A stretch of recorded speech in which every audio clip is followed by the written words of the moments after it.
Hello. I think we're live. I hope we are. This is the first time I've done it this way with Restream. So, oh my goodness, this chair's gotten really squeaky. So, and all my wires are tangled up. Like my headphones are like wrapped around this this keyboard. Let me just sort this out quickly.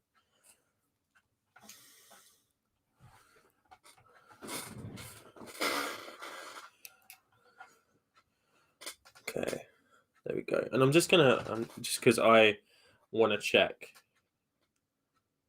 that we're good.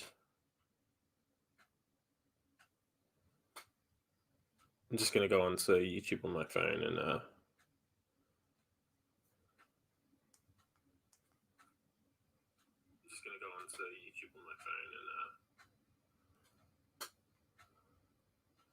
cool. There we go. Hello, Joe. How are you? Are you doing well? I gotta get used to this. Look, I can do all sorts of stuff now. You can follow us on Twitter at Bearded Hair. I like how it says us and not me. Let me change that quickly. You can follow me on Twitter. There we go. At Bearded Heretic. We'll tune in. Yeah, that's cool. No problem. Thanks for stopping by. So I guess, oh god, this chair's so squeaky, and there's nothing I can do about it, and I don't have any other chairs that will be as comfortable. So I think maybe I can like tighten something up, but I can't do that right now. So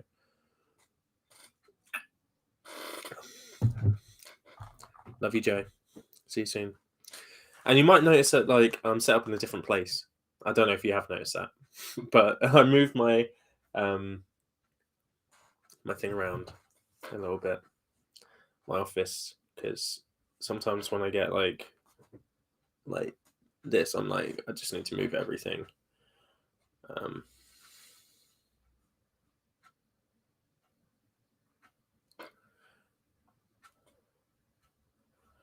So I'm just going to quickly tweet, actually, just because.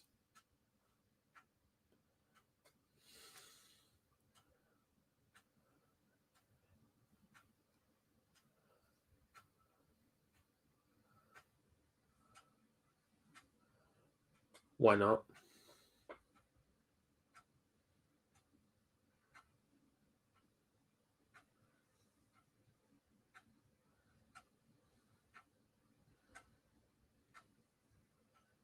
Streaming now. Come join me and hear me waffle about psychology stuff. There we go. This was quite short notice though, so you know people might not want to join. I don't mind. I can talk to myself. That's fine. So, Bearded Heretic, we're here today to talk about unconscious bias. And this came out of like a conversation that I had on Twitter, which was basically this. There was this guy who was saying that he believes that, and I do just because I got distracted. I do have a pizza, and I will probably eat it whilst I'm talking. So apologies for that in advance. But I'm hungry. It's dinner time. And the reason I can do this stream is because my partner got COVID, so she's stuck in the bedroom at the moment, and I'm here. This is going to be my bedroom for a few nights whilst she isolates. So obviously I got kicked out of the bedroom, which is fair. The bedroom's much bigger, and obviously she's stuck in there, so kind of understand it. But anyway, the stream came out of a conversation on Twitter where a guy said that he thought that unconscious bias in empirical psychology is going to be seen as a fad. It's a fad, and I don't know. I don't agree with that necessarily. I think just so that people are aware. Obviously, I study psychology. Psychology is something that I'm very passionate about, and none of the research that I've done, or none of the studies I've read and stuff like that, would lead me to believe that unconscious bias is going anywhere anytime soon. In fact, I think it's probably going to get stronger as a theory rather than weaker. And I think his concerns with it were more based on philosophical concepts than they were on like psychological or scientific concepts, which is fine. Like I think that that's okay. You can use philosophical ideas to kind of understand the world, but I think that for me, the science is very clear, and even though we may not have like the exact like kind of like model, like the exact model of how it works, um I think it's very likely that it's something similar to what we're positing at the moment as being the case. So, hi Rev, nice to see you here. Thanks for joining at such short notice. I've got a beer, I've got a pizza. I hope you're well beveraged and you're fed and watered, and it's good to see you. So I guess we need to start with some ideas about what the definitions are. We need to start with some ideas around like kind of like a basic understanding of what psychological kind of like backgrounds feed into the idea of unconscious bias. Chai tea, Rev. Chai means tea, so you're drinking tea. Oh, I love that, because chai is tea in India or something. So sorry.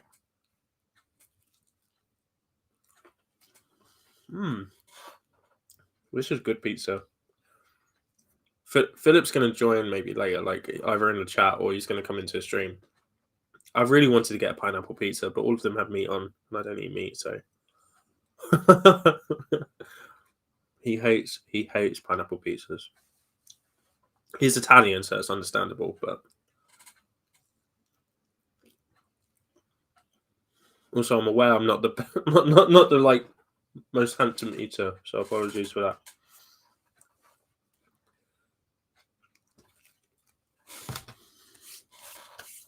Okay, so let's begin. Let's talk about what unconscious bias is. But to understand unconscious bias, we can't just look at unconscious bias as a thing. We need to understand its foundations, where it comes from.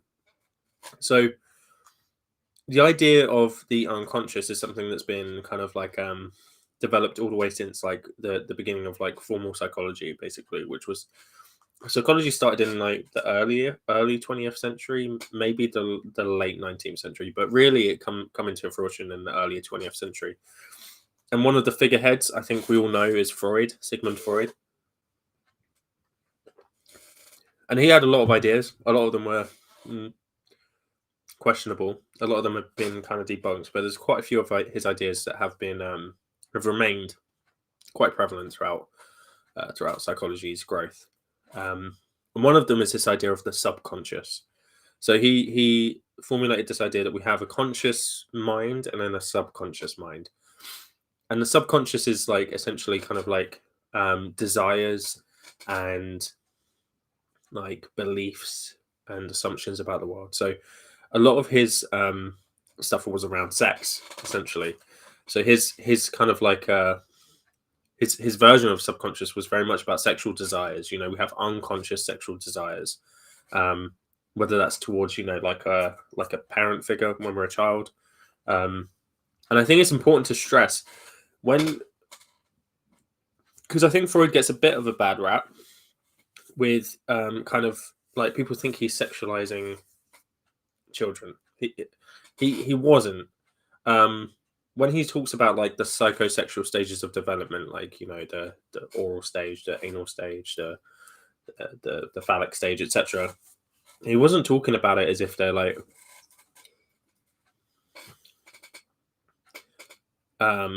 sexual in the same way that adults are sexual. He's talking about it as in it's the same kind of drive and pleasure that a child would get out of that experience, as an adult would get out of sex. Essentially, that was the idea. So he wasn't saying that like kids are sexual beings in any way, in the way that we think about it now, but he was saying that it's like a same kind of like pleasure and desire to kind of seek that pleasure that children have. So the sexual desires are kind of the thing that he kind of focused on in the subconscious, but there's other things as well, such as like defense mechanisms. We have subconscious defense mechanisms that prevent us from um, like becoming too traumatized in a traumatic situation. Okay, so one of those defense mechanisms is to deny. So denial, and that's still a big one today. Denial is one of the big defense mechanisms that stuck around. So we will, like, if there's a traumatic event, we'll deny that it's even happened, and that protects us. That protects us from the potential harm that traumatic event can cause. So the idea of subconscious kind of was developed with Freud and his kind of thinking.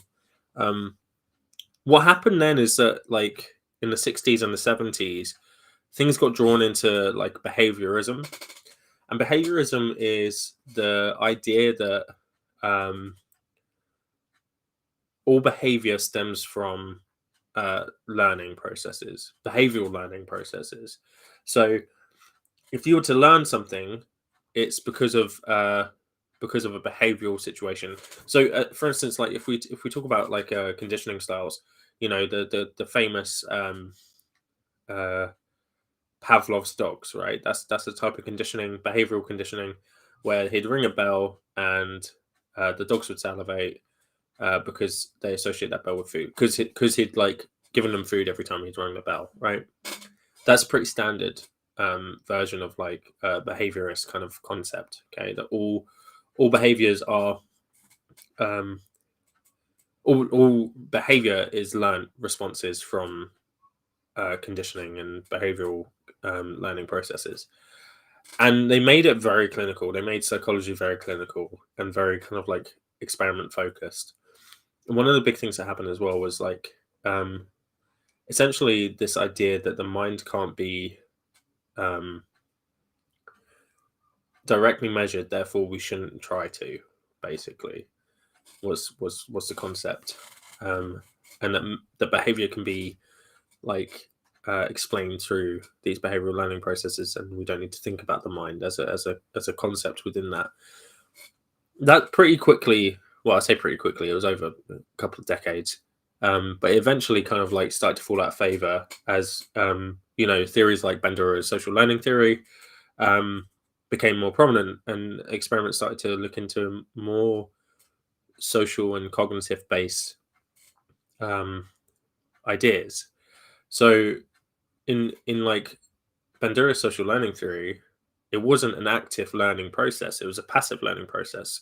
A child could passively observe an adult, they called them like a model, and would learn behavior on that, and that behavior would be learned more if that model resembled them in some way. So if we're thinking about like gender, we're thinking about like race, yeah, or if they resembled like another figure in that person's life, another authority figure, the social learning process is much more powerful in those situations.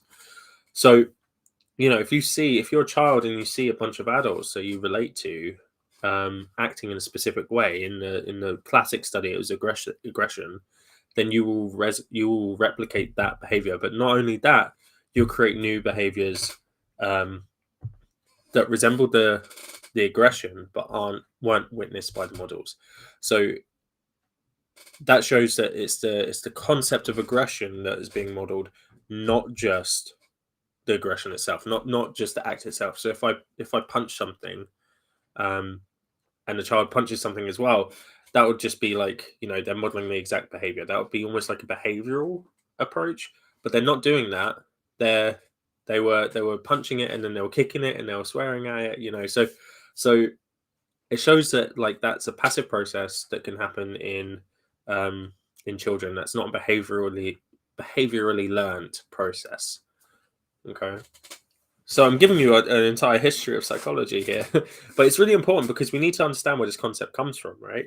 So that suggested that there's something underlying, right? There's not just behavior. We don't just have behavior and we learn through behavioral means. There's more to it than that. And what that means is that, the kind of the idea of the subconscious became more prevalent again, but it got changed slightly because Freud's version was very kind of like uh I don't know, not I don't want to say mystical, but it was very kind of like untangible.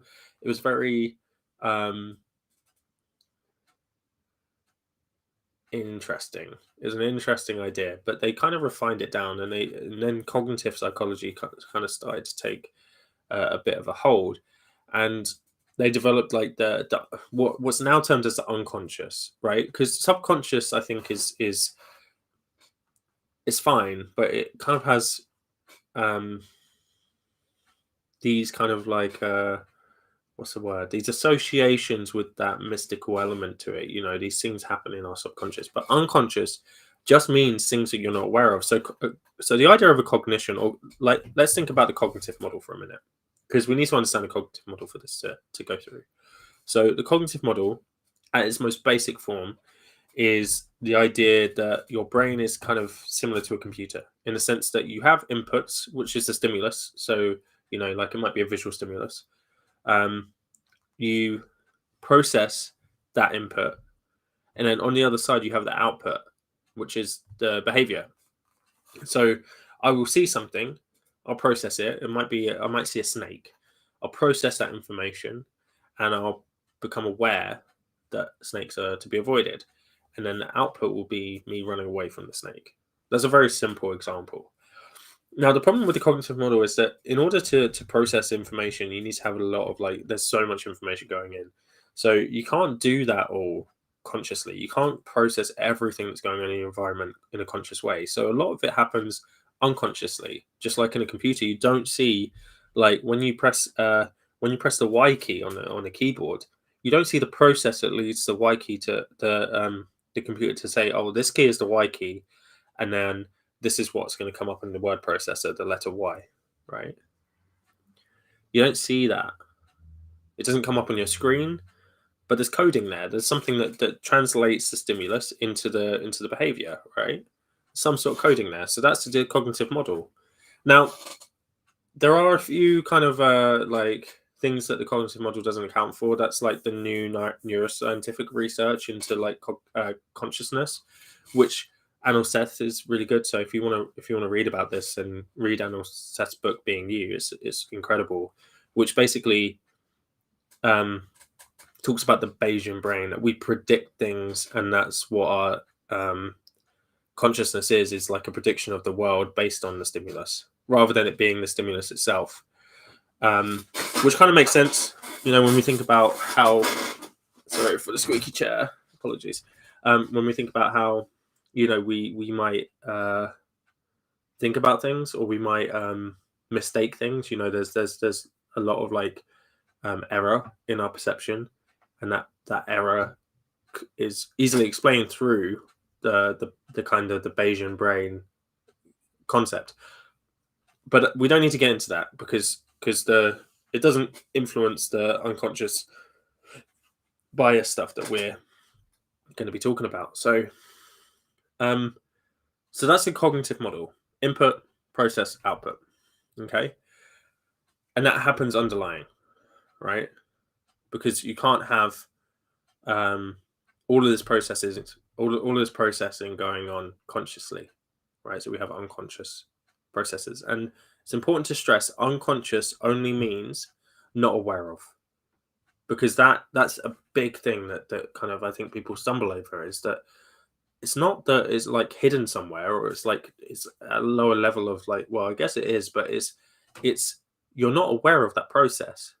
And if you think about it, you're not aware of a lot of the processes that your body goes through. You're not aware of your heartbeat, unless, like, I think some people can become aware of that in some way. But most people aren't aware of their heartbeat. You're not aware of your breathing most of the time. You're not aware of your digestion. You're not aware of your cells replicating themselves. Yeah, there's so much you're not aware of in your body, and there's so much you're not aware of that has to be transferred through the nervous system, like instructions to certain organs, that if those signals didn't go, your body would shut down. You can't choose to think, I want my body to shut down. You can't choose to do that because it's unconscious. You're not aware of it, okay? So the idea that there's other mental processes that are going on underneath our conscious processes shouldn't be a shock to people.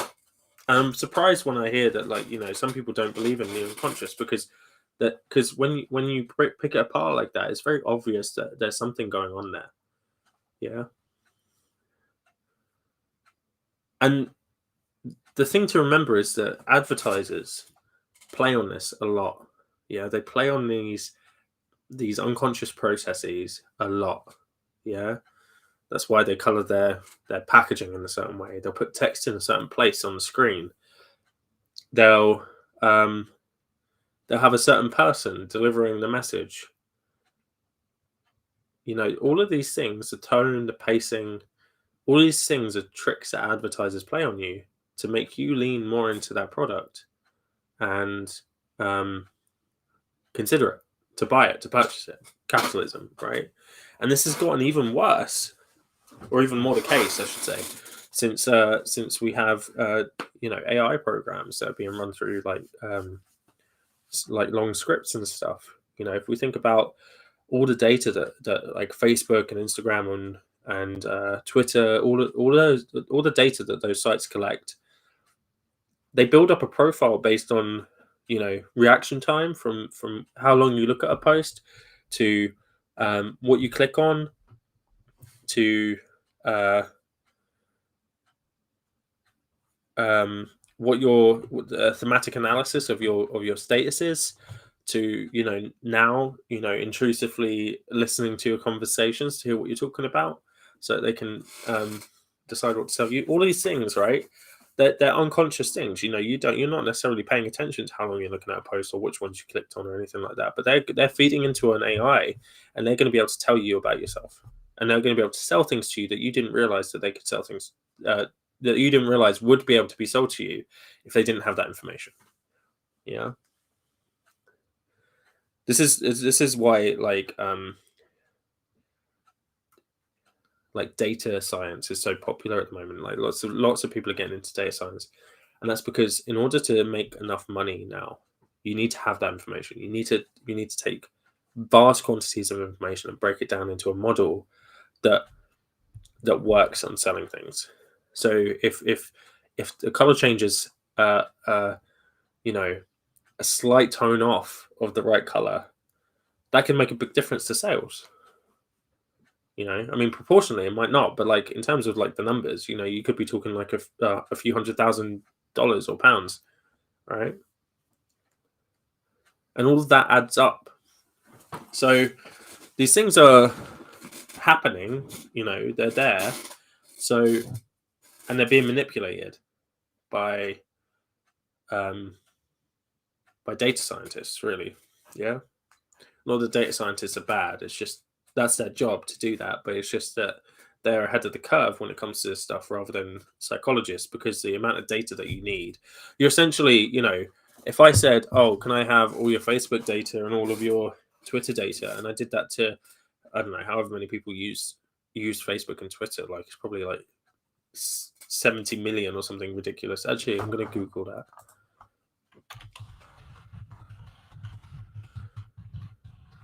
How many people? 2.9.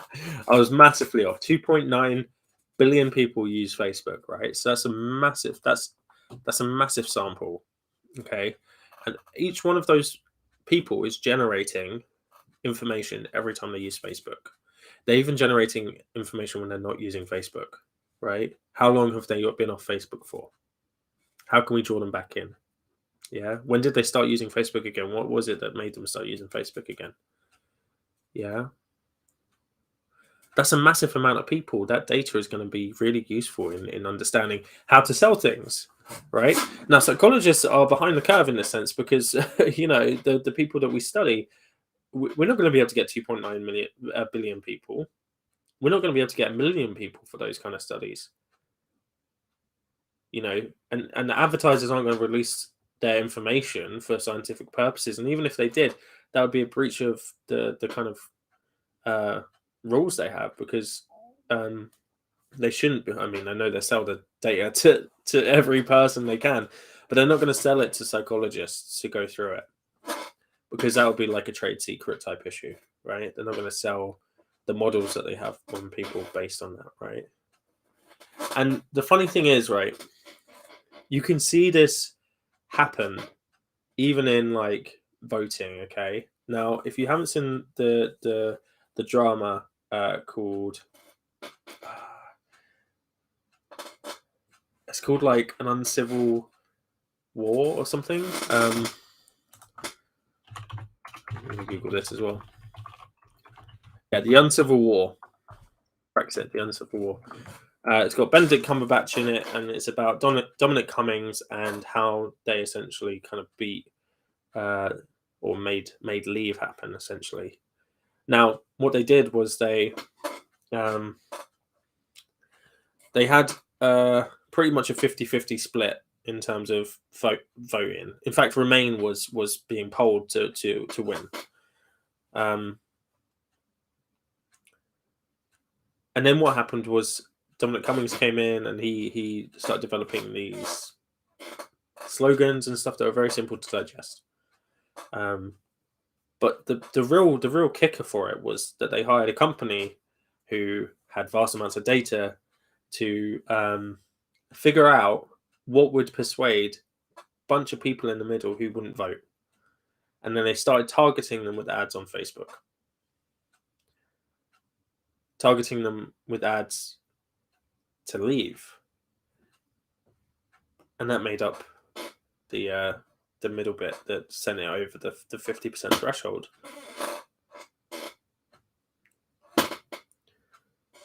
So by using this information, they achieved what they aimed to achieve, which was a leave vote.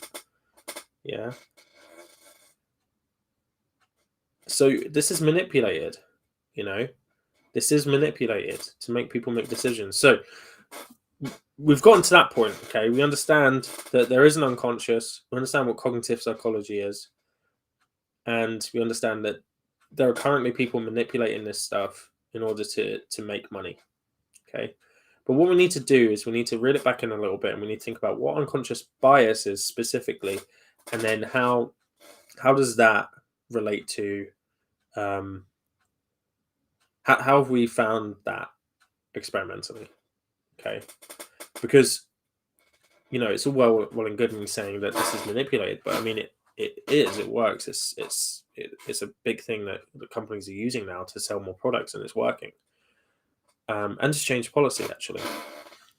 Okay, so I'm gonna have a bit more pizza.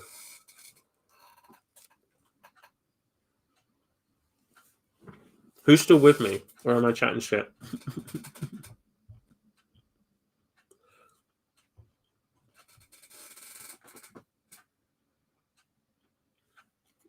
Because I might just be chatting shit. Who knows?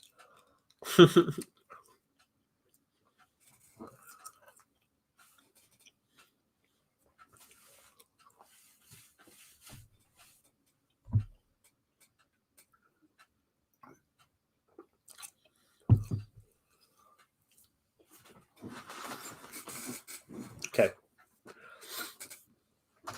So, in order to really understand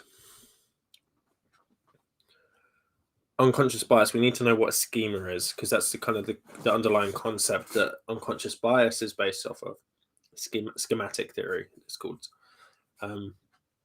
So a schema is just, I mean, if you want to be technical, it's like a hypothesis. It's our internal underlying hypothesis of what the world is like. Okay. So what that looks like is basically we have an internal model.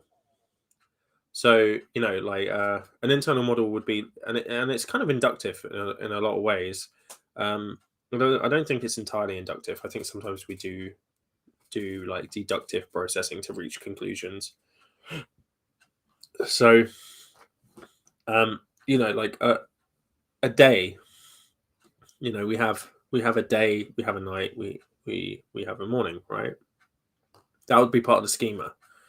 Um, the types of people we hang out with will be part of our schema. The Our assumptions about our politics and what's right and our values, they'll be part of our schema. Yeah, and you can kind of separate schemas out into like a schema about a subject. So a schema about school. What's school for? Who does it benefit? Is it effective? Um, what was my experience of it? I see school as fairly positive. Um, that kind of thing, right? You can have a schema about a group of people. Yeah.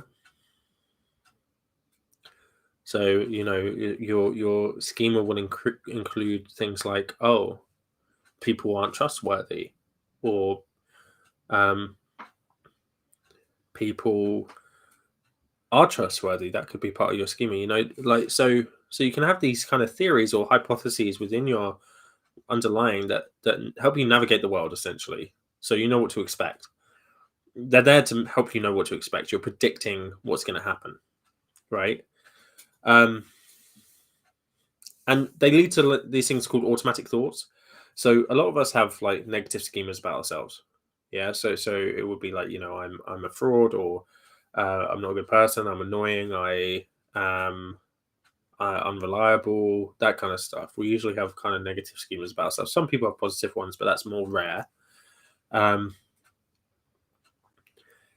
and that will impact our interaction with other people, because if we meet someone and we think of them as like, as like, let's say we're meeting a celebrity, they're accomplished and they're powerful and they're strong, and they have meaning, they have words that have meaning, they have sway, they're important, right?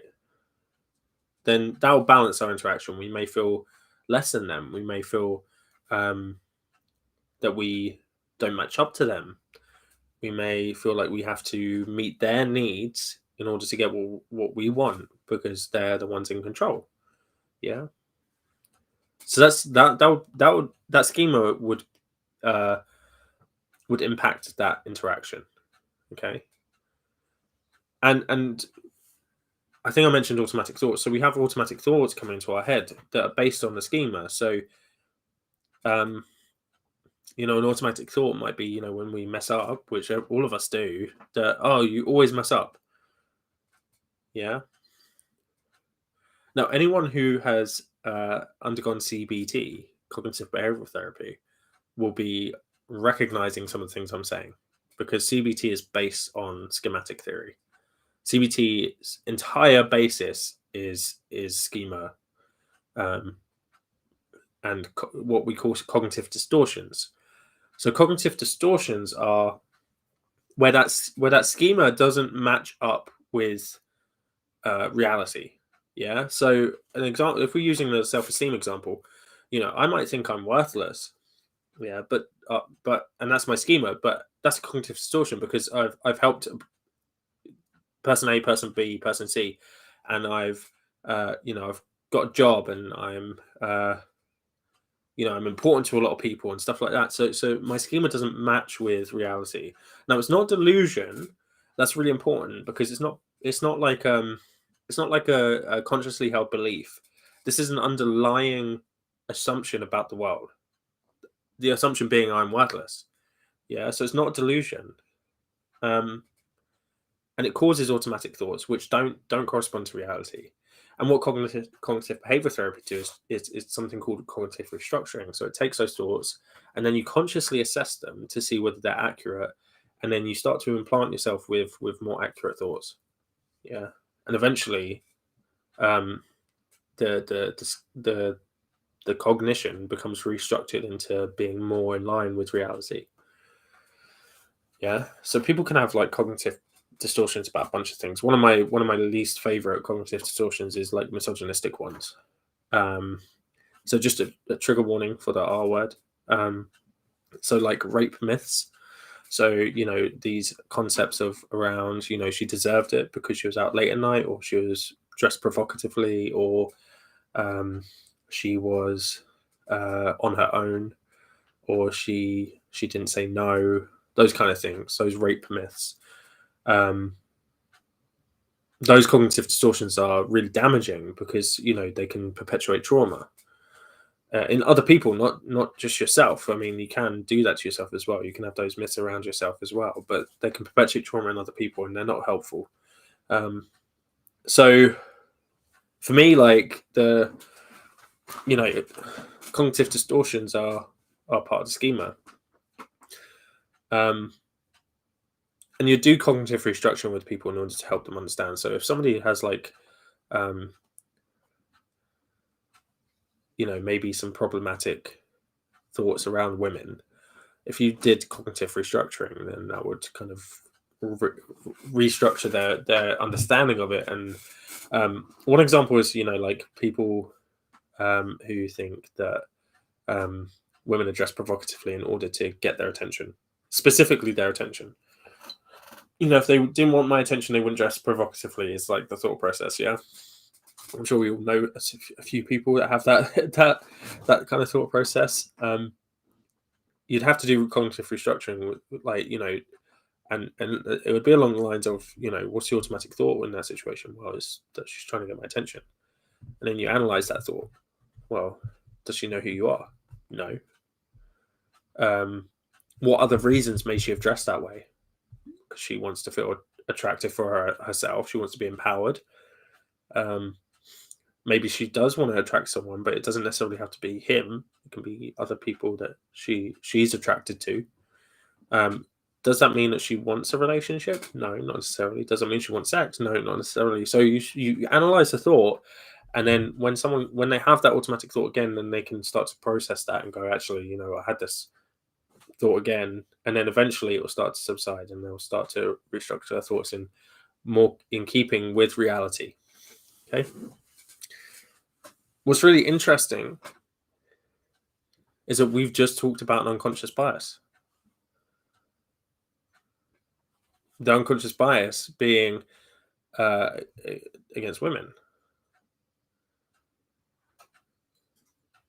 Because an unconscious bias is just a preference. It's an unconscious preference for one thing over another thing, or a preference against something. Yeah.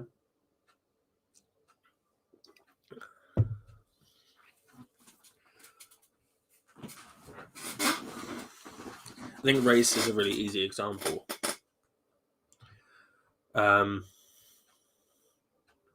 Now, you ask most people if they're racist, they'll say no, they're not racist. And then they do a test about maybe who they find most attractive. And it'll probably be white people. And they'll do a test about who they deem to be most aggressive. And it'll probably be black people. You do a test around who they most expect to be criminal, and it'll be black people. You do a test around picking out like differences between people, so being able to recognize faces, and they'll do better for white people than for black people. And that, what's really interesting about that one is that black people who have grown up in white communities also find it easier to differentiate between faces of white people than they do black people. That's exposure. That's exposure. That's the reason that that's the case. The same race bias in that situation is all around exposure. Now, the problem with the exposure one is that, if they're not exposed to many black people, then it's an unconscious process. They're not necessarily going to be able to differentiate as easily, psychologically speaking. However, when it comes to eyewitness testimony, when there's a crime that's happened, they will be certain that the person that they picked out is the culprit. And that has led to so many miscarriages of justice, and it happens so much more with black people than it does with white people. And that is racist. Yeah. Same thing with, deeming black people to be more criminal. It's racist. But this is an underlying thing that they don't realize they have. They're not aware that they have this belief. It's not really a belief, it's an assumption. Yeah. And then this is where you start to see like the black friend argument absolutely fall apart.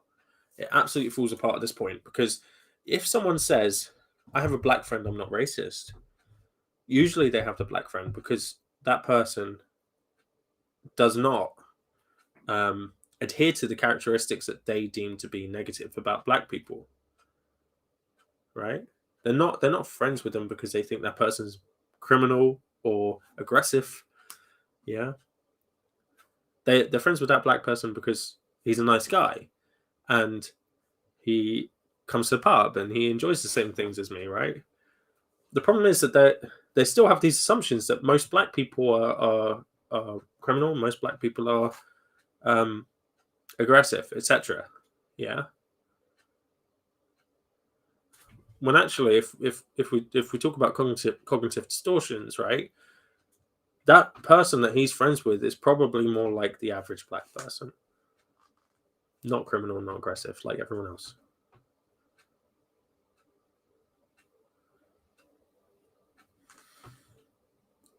And that's a bias, regardless of if he has a friend or not. He has a bias against black people. He just happens to have a friend who's black, who he doesn't necessarily think adheres to the black culture or whatever it is that he's biased against. So that's what we see. That's a cognitive bias, unconscious bias.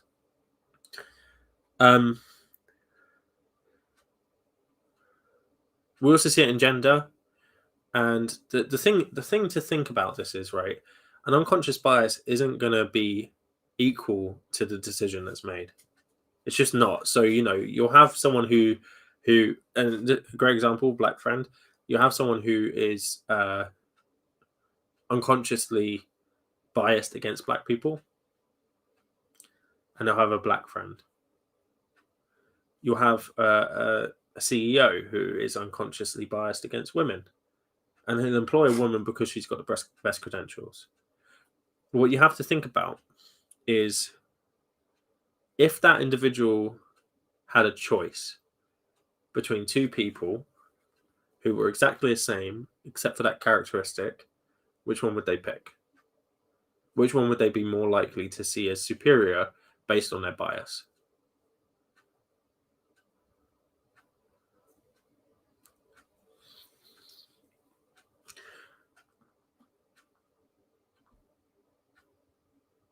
It's probably the one that their preference leads them towards, right? But if there's so many factors that are involved in decision making and choice making, right, that we can't put all of the expectations onto unconscious bias. We just can't do that. We have to say, okay, this is an aspect of decision making. This thing influences it, and how do we know that it influences it? Because we've done experiments to show that. Yeah. I mean, you can take all of the data that I said about, the Facebook stuff and say that is really clear evidence that people's decision making can be influenced by things that have changed. Yeah, that they can choose. They can be influenced by products that they wouldn't normally buy and stuff like that, right? The problem is that isn't an individual choice, and it's about selling things, right? But what we can do, what we've done in psychology, is we have this thing called priming. Now, priming is actually quite an easy thing to do, and it's been done in psychology for years, like decades, right? Essentially, what it is it's putting someone in a specific mental state prior to the experiment, and that mental state changes their schema. Yeah, so because people's schema changes depending on what mood they're in, so like your schema might be that or things come out of it more. So when you're frustrated, you're more likely to kind of like find people and more annoying, right? Or if you read an article about a person and they've done something that you really don't like, your attitude towards them will change. Yeah. So an example is a study that I did for my master's where we had it was measuring aggression levels when the individual was provoked by a woman who was either objectified or not objectified. So there's like 4 conditions essentially and a control. So it was objectification, non-objectification, and objectification, non-objectification, and provocation, non-provocation.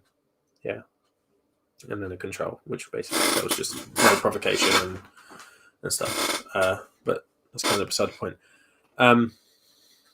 When the individual was objectified, and then she provoked the people, so she gave them a bad score on a test and was really unfair on the reason why.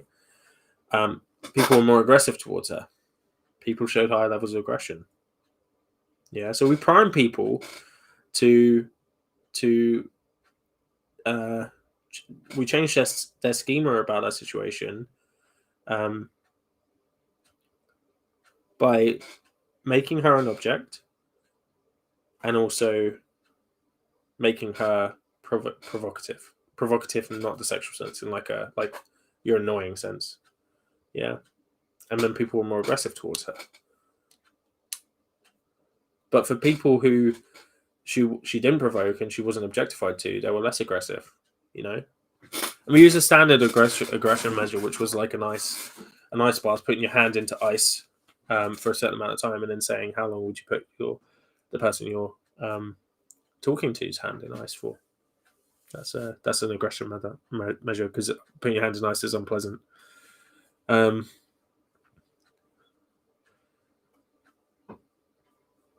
So that's how you can manipulate. You can manipulate schemas by priming people and then seeing if that shifts their behavior. And if it shifts their behavior, then you know that the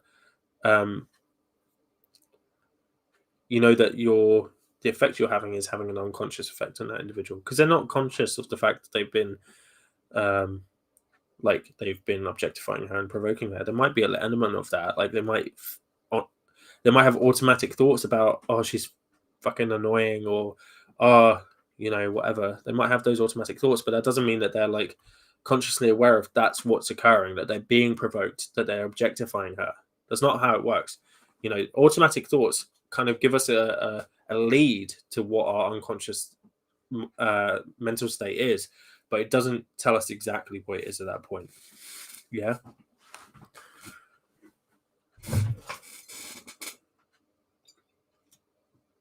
Now, the problem in psychology is there's a lot of correlations. There's a lot of quasi experiments, because we can't manipulate the variable. We can't randomly assign people to experimental conditions. This was an actual experiment, so we can infer causality. Me changing the provocation and the objectification measures causally changed the level of aggression. Yeah? That's what happened. So there was something I did to affect that person's mental state, which led to a behavioral difference. And that's how we know it exists, right? And the thing is, right, once you do that, you can infer that mental states affect behavior anyway. Because if you change the mental state, if you manipulate the mental state into a certain situation and then it changes behavior, then that mental state is what causes behavior anyway. It might not be the only cause. That's the whole point of things like regressions and stuff like that, is to see how much of the variance or how much of the variability in a data is down to the thing you're changing, and it may be a very small amount. It may be only like 25%, 10%, anything like that, but if it's there and it's significant, then there's a causal relationship between the two things. And that's really key. That's important. Yeah, that shows that, experimentally, mental state leads to behavior. How have we gotten that far yet? I don't know. I think that's the key thing. I think that's a key question that people have, is how does a mental state influence behavior? Well, the thing is, at the moment, we're still trying to figure out how the brain generates mental states. We know how changing the brain impacts on mental states. We know how consciousness can be lost if the brain is damaged.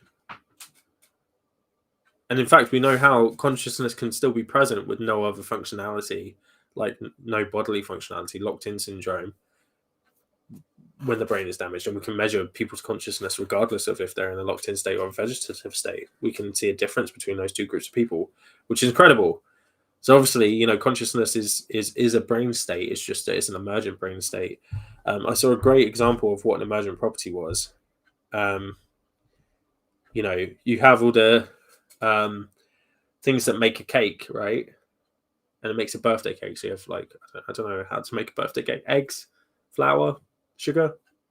Am I on the right track? Anything else? Milk? I don't know. Anyway, you put all those ingredients together, you make a birthday cake.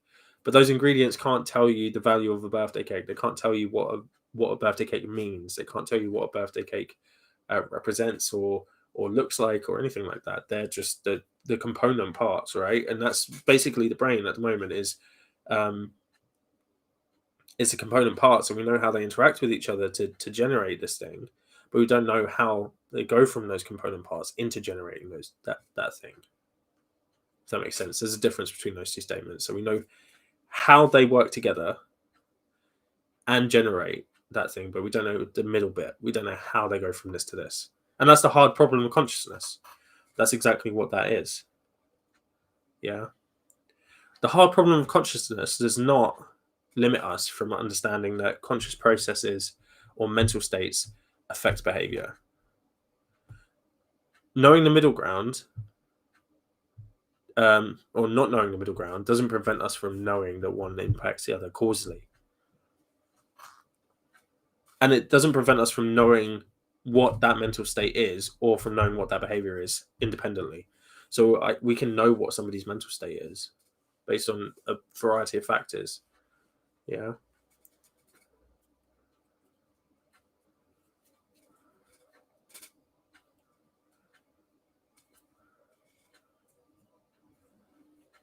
So I guess, we're at a point where we're probably delving into, like, a bit of philosophical grounds in terms of, like, theory of mind and the hard problem of consciousness and stuff. That's not my ballpark. That's probably for an airstream, so answers and reason stream, yeah. But I think what's really important is that we don't fall into the trap of assuming that because we don't know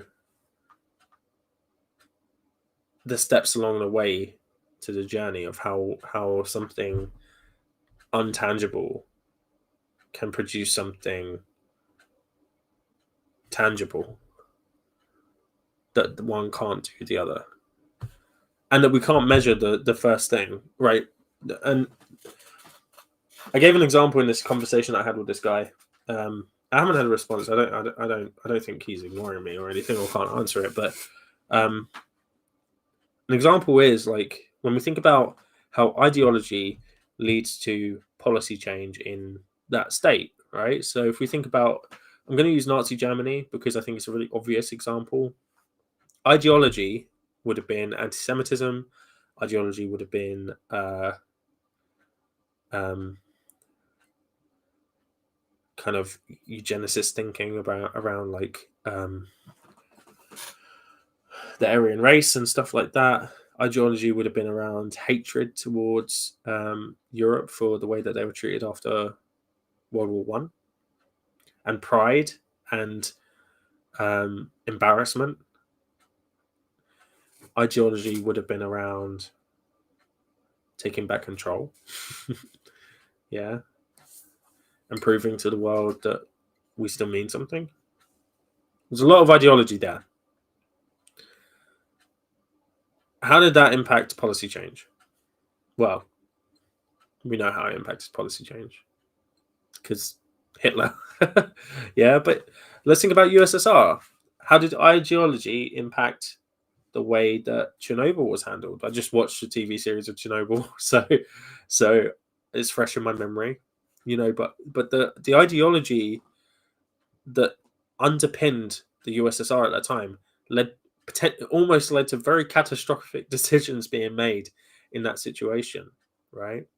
And actually, what ended up happening was that there was other decisions that came in because of different reasons. Like people made different decisions, and they resulted in saving lives. Because they could have stuck with their ideology hardcore, which they almost did, and then their pride would have got in the way, and then countless more people would have been killed in that situation. So but that ideology, that kind of thinking, is what led to the Chernobyl situation in the first place.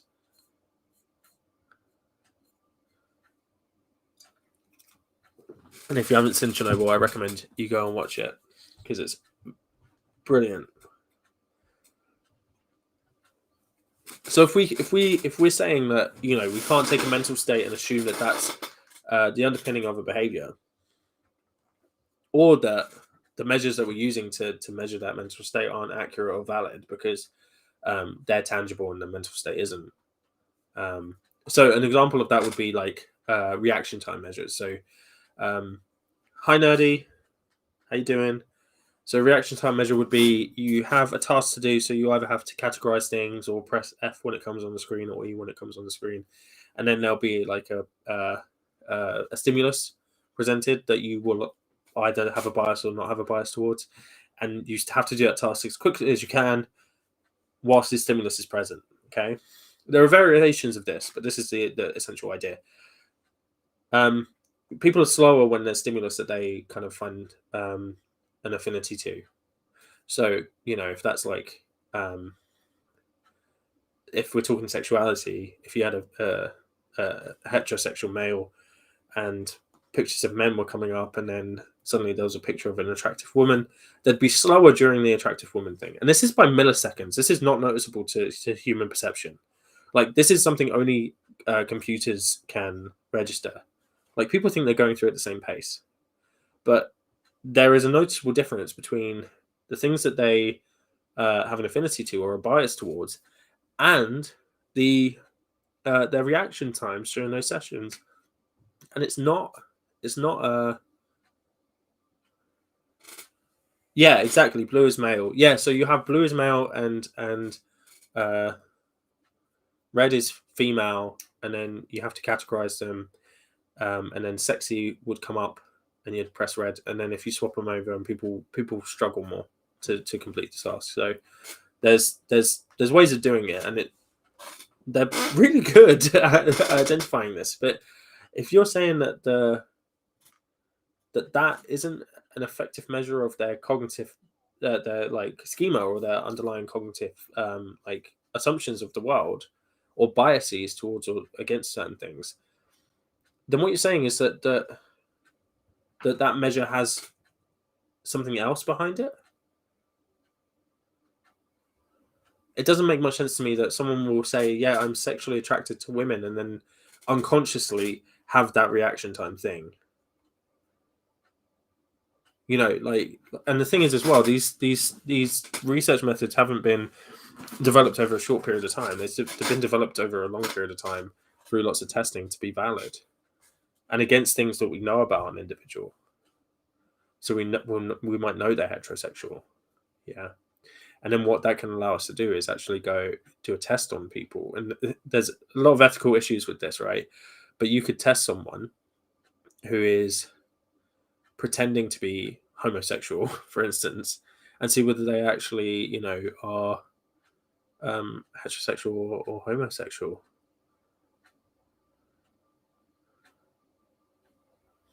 This test is used in a lot of well, it's not used that much actually at the moment because it's still kind of like being refined for clinical stuff, because it's still relatively new actually, but it's based on loads of other previous research. And the ethical issue, I think, is really something we need to take into account with it. But they're thinking of using it in prisons and stuff like that to test the efficacy of treatment programs.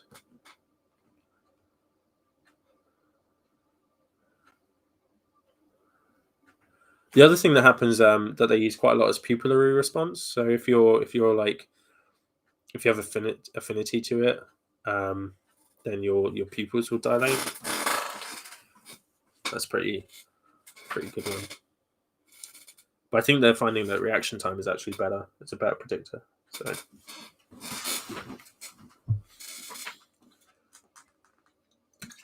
And I think that's because of the confounding variables that are associated with pupillary response, like light levels and stuff like that.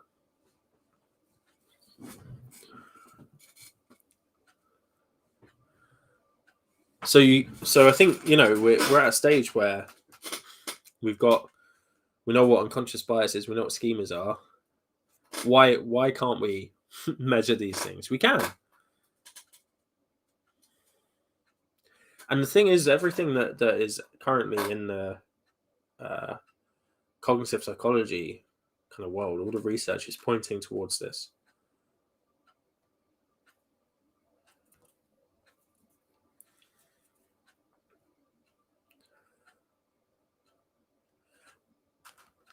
The thing with unconscious bias as well, and I think Nerdy's brought up a good point here. So he says we had a company come in and teach us about unconscious bias. So they are starting to do that because it does impact on things like, hiring people. It impacts on things like promotions, stuff like that. And so it's important for companies to take this seriously because, people are being discriminated against, because that's what unconscious bias leads to. It leads to prejudices, and then prejudices lead to discrimination. Yeah. Prejudices? I don't know. So if you have a bias against someone, maybe your bias is thinking that people with so there might be a couple of links to these as well. So you may have a schema. You're quite well off, say. You've lived quite comfortably for most of your life, right? And then and you read the Daily Mail just to add a little thing in there. So you have a bias towards and you've worked hard your whole life to get to where you're at, yeah. But you grew up in a privileged household as well, so you might think that hard work equals like pay, right? So you're on good pay because you worked hard, right? And there's people who have certain accents who are from areas where they don't work hard, yeah, because they're poor, so they must not work hard. Okay, so you associate the accent with the deprived area, and then you associate the fact that they're deprived with their work ethic. And you're a boss of a company now. So someone walks in your door and they start talking in this accent.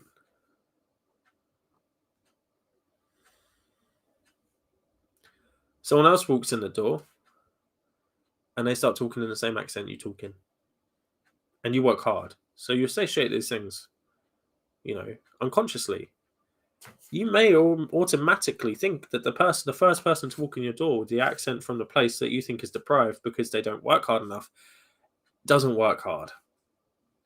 And no matter what they say, they're there to impress you. So they're going to say they work hard and stuff like that. But they're from that area. And the second person may come in and he's not even worked a day in his life, but he has the right voice. So he must have an automatic work ethic. This is the issue with unconscious bias.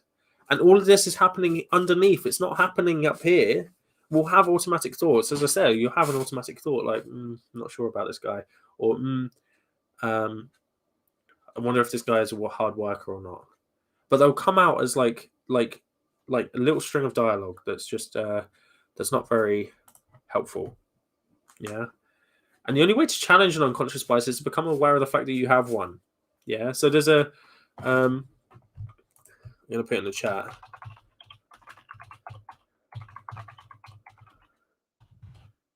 That's it. That's it.harvard.edu. Right. There's a bunch of implicit bias tests there, right? And you'd be surprised. Like I did the race one, and I was very surprised at my results. And the reason you're surprised is because it's unconscious. You don't think you're making a change. You're not sure if you're if what you're not aware that what you're doing is actually biased in any way. Yeah. Now this one is a bit more of an issue because it's self-report. But the thing is, like, you won't become aware of you won't be able to change your unconscious bias unless you're aware of it. That's kind of what cognitive behavioral therapy does. It makes you aware of a cognitive distortion, and then you can address it, and you address it through kind of like challenging it. So what happens when you have an unconscious bias? You start to realize your behavior. So you go, oh, I always cross the road when a black man's walking towards me. It's bias. Yeah. You might be out late at night and you see a black man walking towards you, and you're like, okay, I'm going to cross the road because I think that I don't feel very safe. Yeah. If that was a white woman, no, not a white woman, a white man, maybe you wouldn't have crossed the road. Okay. Now, obviously, if you cross the road, if there's anyone, then there's not necessarily a bias there. But that's not the point. It's like if there's a specific difference between a way that you would behave in response to different people, then there's a bias.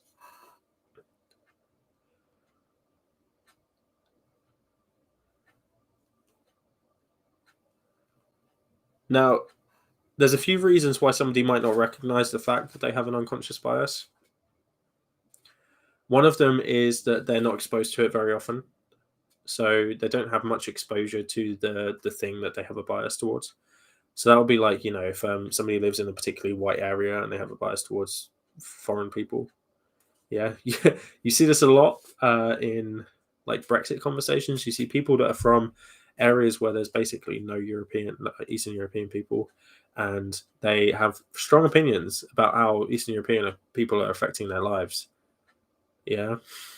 Which is very interesting considering they don't have much exposure to them. But they wouldn't necessarily be aware that they have a bias because that doesn't come out that much, right? They don't get exposed to the experience of that bias that much, other than when they maybe read a newspaper or have a conversation around Brexit. Another reason is that the actual bias it doesn't have that much of an effect on their behavior. So someone could be slightly biased towards someone, and then it will be more like kind of like it could be something along the lines of a perception that black people are more criminal. Yeah. That doesn't impact on them day to day because most of the people that they interact with who are black are people in their business or friends and family. But then when they're walking down the street and they see a black man walking towards them, they cross the road, as opposed to when they're walking down the road and a white man walks towards them and they don't. Yeah. Society. Yeah. Well, this is a big problem, actually, Nadi. Societally induced unconscious biases, right? This is a real big issue because our perceptions, our schemas are heavily influenced by our understanding of the world. And how do we get that understanding of the world as a whole? Through reporting. I don't know what's happening in Newcastle. The only way I could know what's happening in Newcastle is if I read a report on what's happening in Newcastle. Yeah. When we thought about like COVID, for instance, right? And the measures were really high outside of London. The only reason I know that is because of reporting. My opinion of a lot of like different countries is only based on reports and stuff that I've written. So I have unconscious biases towards certain countries, like America, for instance. Like I think of it as a place that's full of evangelical Christians with everyone has lots of guns, and people are really obnoxious. How many of those biases are true? If I went there, it would probably just be a very similar experience to being in the UK, except people have different accents. Yeah, but these biases are made through the media I consume, the people I interact with online, and that's how we form our schema of America or our schema of wherever, Yeah, I'm going to put this on the screen because this annoys me, right? This was, if you're lied to and you adopt that as part of your schema, so, someone who's voted Tory for, I don't know however many years, 50 years or whatever, they're gonna trust their party. I mean, a very simple baseline bias is the in-group out-group bias, and this is from evolution. This is an evolutionary process, right? We are more likely to show preferential treatment to the people in our group than out of our group. Now, what that group is up for debate. It's basically whatever you label yourself as. So if it's British, it'll be British. If it's white, it'll be white. If it's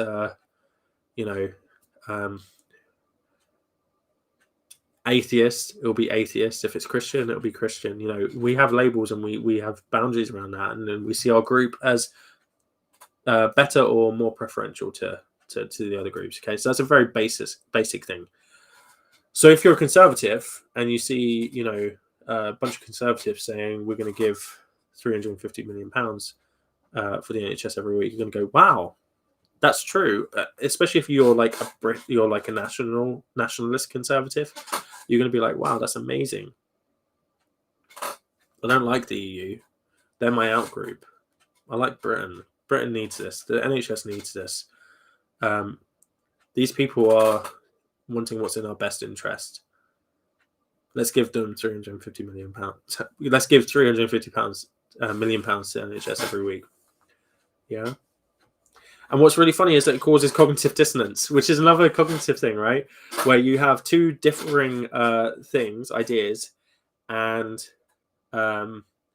you have to pick something in order because you can't hold these two concepts simultaneously. So you have to pick a side, essentially. And you have to try and figure out, and people go through segues in order to try and figure out their cognitive dissonance, right? You see a lot of atheists talk about cognitive dissonance. They don't, I don't know how accurate it is sometimes. But if you have someone voted Brexit, and then turns out all the things they were told about Brexit were lies, they would have to find a reason to still believe in Brexit. If that's what they were going to do. Some people change their mind and say, well, Brexit was a bad idea. But they would have to find a reason to believe in Brexit still. And that causes that's from cognitive dissonance. So usually it's about sovereignty. Even though things are getting worse, we still have our sovereignty now. Something like that. And you can't blame these people. This is just natural human cognition. This is exactly what we do. But it's interesting how it manifests itself.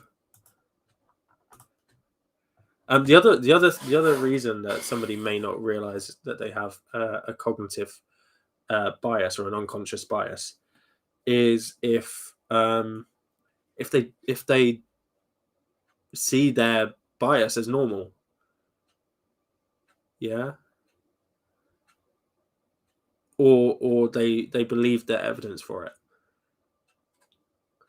So for instance, this is where echo chambers are really bad, and what's the other thing? People go searching for stuff that relates to their opinion. Can't remember the name of it. If you remember it, put it in the chat. But essentially, people search for information that they relate to. Can't remember the name of it. And because of that, they might see that their bias is normal or true. So, they might search for research on black offending and see that black people tend to offend more. And then they don't think any deeper than that when they think of things like confirmation bias. Thank you, Rev. I'm going to stick that on the screen so we have it on the screen. Confirmation bias. So they'll see, oh, okay, yeah, black people are arrested and prosecuted more for crime. the stats show me that black people are more criminal. And I see this a lot. It really frustrates me because I see this a lot because you don't delve into why that's the case, right? You don't delve into the fact that black people are X times more likely to be stopped and searched, or that they're more likely to be tried by a jury, especially if that jury is entirely white, which is likely to be. Yeah, they don't think about the fact that black people are disproportionately in low socioeconomic statuses, and that socioeconomic status is a high predictor of criminal behavior.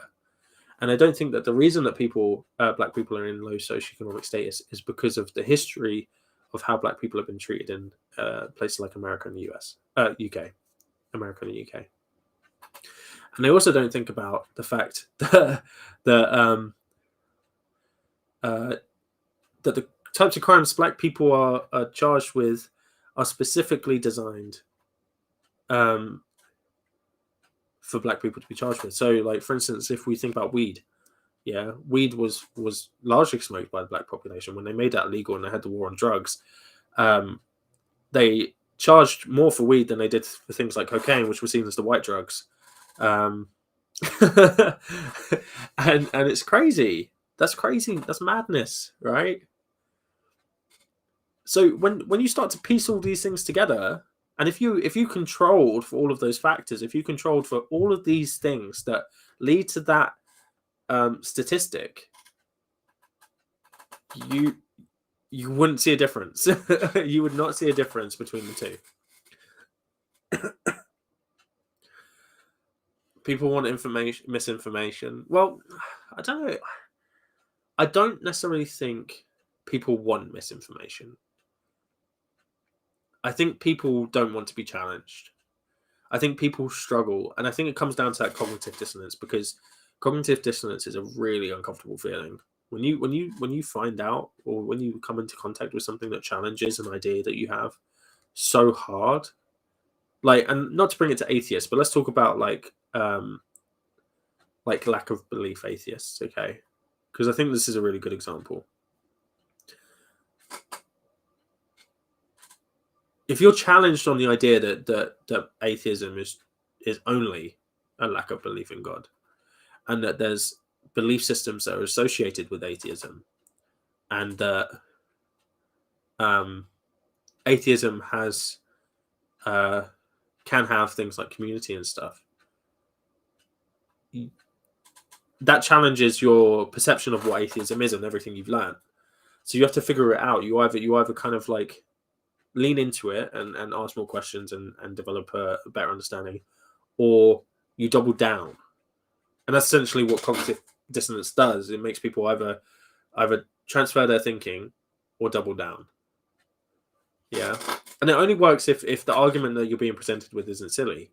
Yeah. It only works if somebody comes up to you and says, like, has a bad argument for something, and you can easily dismiss it, that's different. But if someone comes up to you and they're genuinely getting you into a corner and you can't figure it out, you double down. You say, okay, well, that's not the case.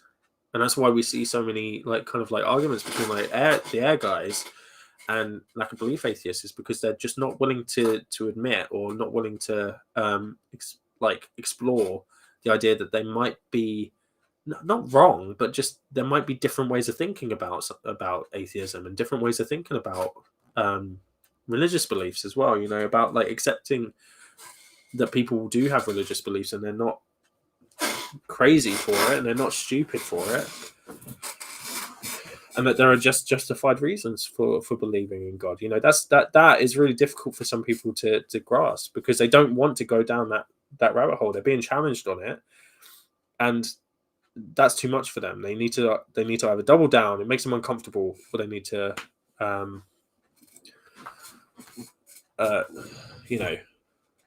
change their mind, which is that the changing of the mind is really difficult. Most people, when they experience cognitive dissonance, I think they double down. Yeah, they play memes like Pokemon cards. That's the thing, right? When you're in a defensive position, you end up resorting to tactics that are This is why you see people get aggressive, actually, because they're so uncomfortable. They end up starting to become aggressive, right? That's what happens. You can always tell a good conversation's going somewhere because it's like mutual and people are asking questions. I think questions is a really big part of having a decent discourse. If people, even if the questions are a bit loaded and a bit like kind of like trying to explore someone's ideas a little bit more, but still not convinced, it's still a better conversation than just people being like, "You're stupid" or "You don't understand." Like, for instance, the guy that like this whole stream is based on, the conversation was great, and I don't think this is going to convince him. I just wanted to talk about unconscious bias because it had been brought to my attention.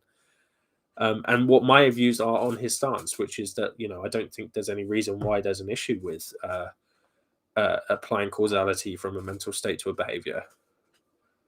But if he's not convinced by that, I don't have a problem with that. And he's probably not going to experience cognitive dissonance with this because it's not that important. Yeah. But it's really important, that we recognize when we're feeling that way as well. If something's making us feel uncomfortable, there's a reason for it. Maybe our position isn't as strong as we thought it was. And it's okay to change your mind. Yeah. That's the whole point of cognitive restructuring as well. Like it's literally challenging your assumptions about the world, challenging the fact that and some of those things are personal things, like your self-esteem, and some of those things are things about other people, like is that person dressed inappropriately or not?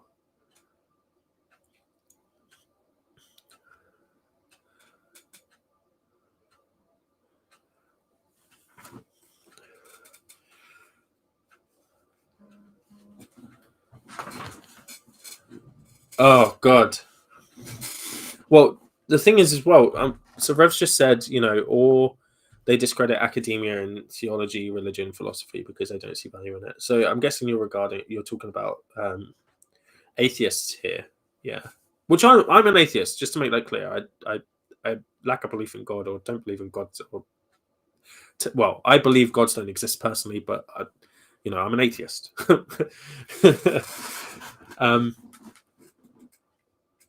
So I've actually had this happen to me, right?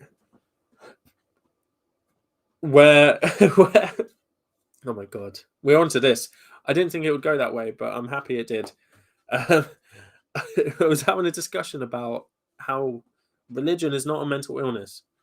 I've got a whole separate stream on that. I'm not going to get into that here. Religion is not a mental illness. Religious beliefs are not delusions. Okay. And this person was disagreeing with me, and um, and then he said, he said, "Oh, you don't know what you're talking about," basically. And I was like, "Well, I think I do because I have a master's degree in psychology."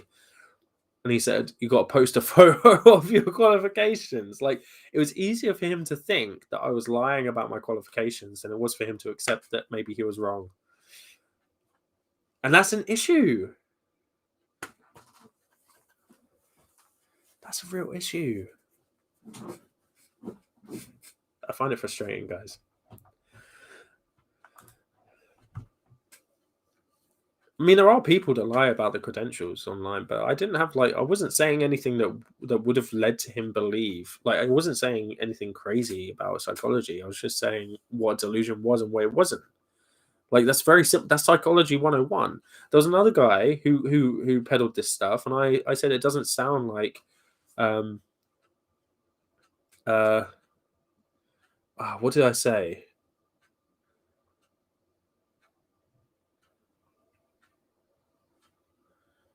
Oh, it was funny. He basically said, like, oh yeah, I said, you don't know what you're talking about psychology or something like that, maybe a little less sharp. And then he said, you make it sound like I haven't had. And I was like, no, you make it sound like you haven't had, because the way he was talking about stuff made it sound like he had no training in psychology.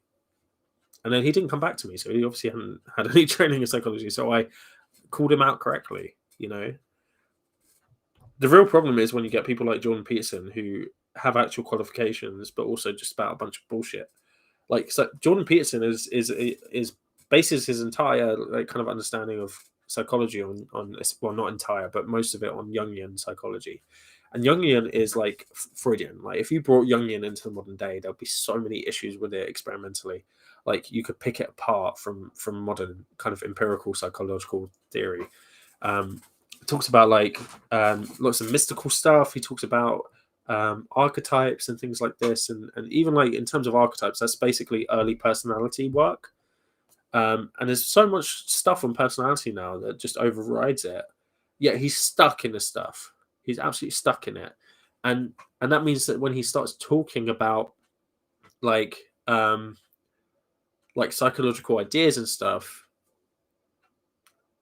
even to me, who's like a post grad, it's not. It just doesn't fit. It doesn't sound like it's not right. Now, if I had him as a clinical psychologist, I'd want someone else. Yeah, he's old school. All that stuff is done.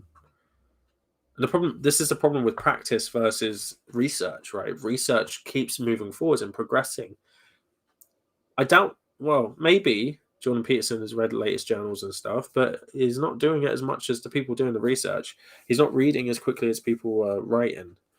So, he's going to be stuck in these things he learned early on, and he's kind of like these biases he has, the schema, and that's going to influence his perception of how things are when it's not necessarily the way things are.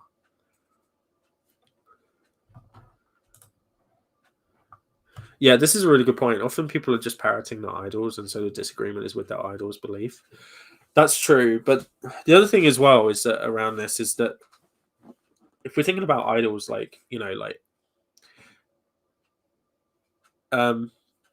people usually have someone who they watch who knows quite a lot of stuff on the subject, right? And they'll talk about it in a way like today. I've used some complicated language, but I haven't spoken about like the really kind of like complex stuff that goes into like cognition and stuff like that. Like, I've done it in a very light way to make it understandable. Okay.